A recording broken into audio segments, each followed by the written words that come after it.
because they're cursed by Yamaraj, or they have too much opulence and they don't want to risk it, or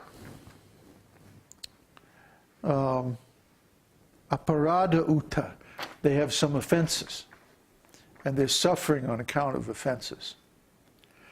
We went over the offenses in chapter 8 of Nectar of Devotion. There's a long list of offenses. The offenses are the 10 offenses to the holy name, and then there's a whole bunch of offenses in deity worship, and then there's offenses to devotees. And especially offenses to pure devotees are very, very serious, and they will block our devotional service.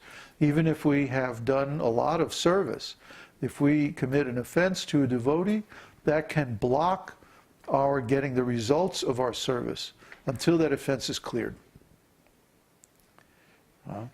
So even though the holy name is so powerful, and anyone who chants the holy name will certainly get the result of their chanting, that result will be delayed until we counteract or nullify our offenses. Whether the offense to the holy name, offense to the devotees, or offense to the deities, any offenses that we make, even offenses to other living entities, are counted against us until we rectify them. So this is a very important area of our life that we have to work on. And finally, there's bhakti-uttha. That means suffering arising in relation to bhakti. Now, how is that possible? Bhakti is supposed to be all auspicious. It's supposed to be the source of all transcendental pleasure and happiness. So how can it be that we would suffer in relation to bhakti? Well, it's very simple.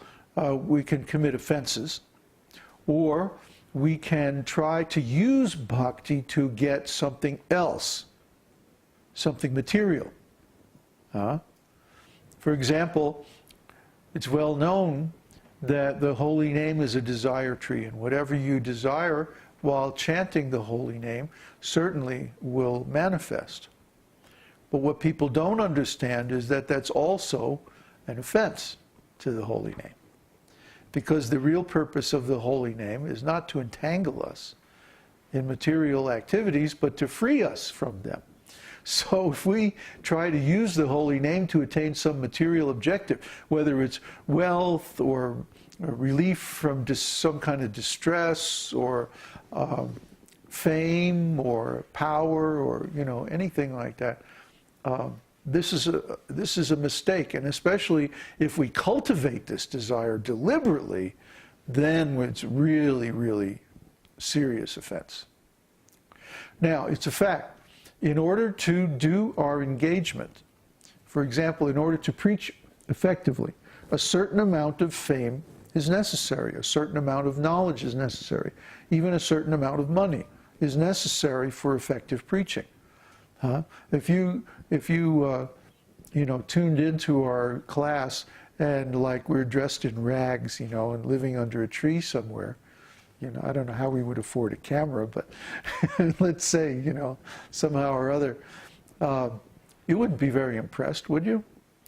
So we have to have clean clothes, we have to keep our health, we have to have a nice facility, a nice house, good equipment and all that, just for preaching. For practicing devotional service, we certainly don't need any of that. But because we've taken on this particular service of preaching, we have to have a certain amount of fame, but not too much fame.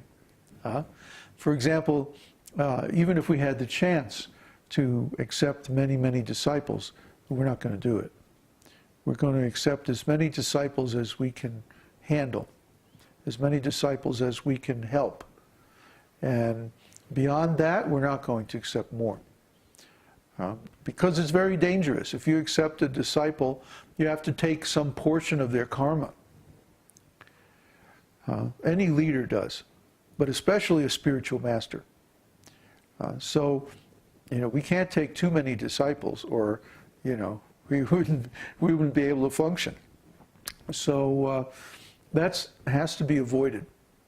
You see, you have to know your capacity. You have to know your limits. and not transgress those limits. But when we see some devotees, they get carried away. They start taking lots and lots of disciples, or they start using their devotional position for fame and to get favors from their disciples and to collect a lot of donations and like that. And all this leads to fall down. It all leads to trouble. It all leads to suffering. And this is called bhakti-uttha. It's suffering due to the misuse of bhakti itself. See? So as we have been going through these different anarthas, it started out pretty gross, being attached to material things and stuff like that. Everybody can understand that these are sins. But now we're getting into the kind of more subtle anarthas. It's very difficult to tell, for example, whether a devotee is using a little bit of fame for a devotional service or if they're misusing their fame for some material enjoyment. How are you going to know? Well, the answer is it's not really any of your business.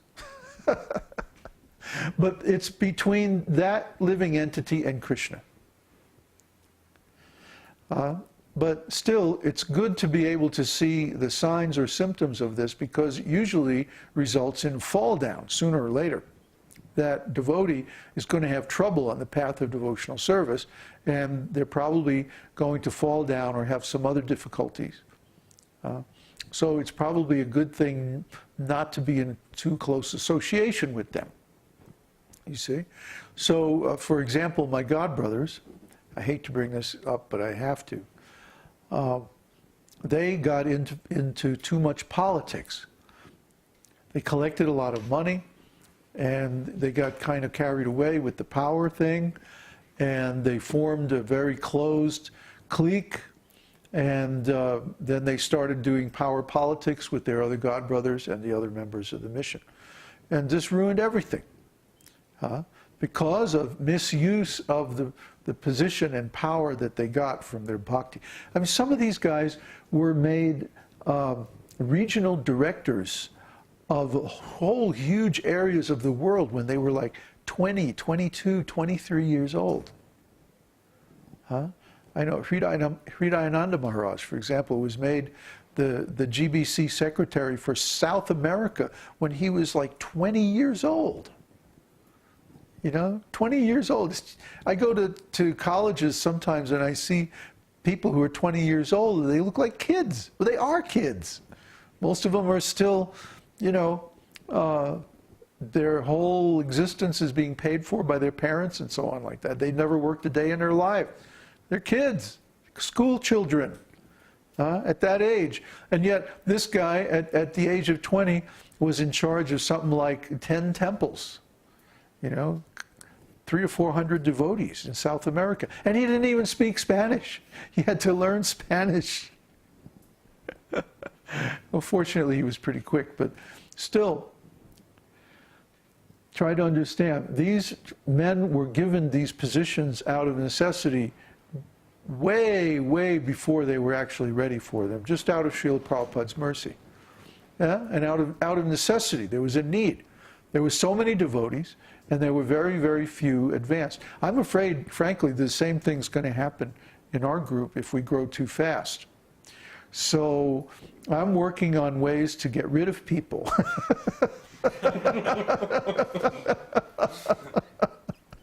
I'm really good at that, They call me the freak out acharya. So it's not that we don't want, we do want to help people, but we realize that we have limits.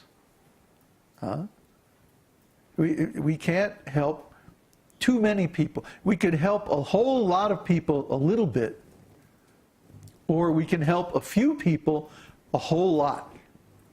Which is better? I choose the second one.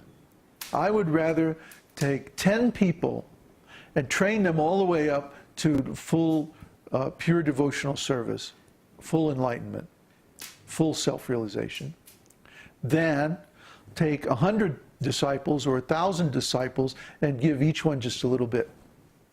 Why? Because the ones with just a little bit are not going to be able to go on and continue this mission. See? Whereas if I have even one disciple who has full self-realization, he can go on and take this mission on to the next generation. And maybe later on it'll become a mass thing. Right now the people aren't ready for it. Although I think that's going to change soon. I think people are going to start to finally lose faith in the Western materialistic society. I lost faith in it about 40 years ago, personally. Other people are a little bit behind. So we see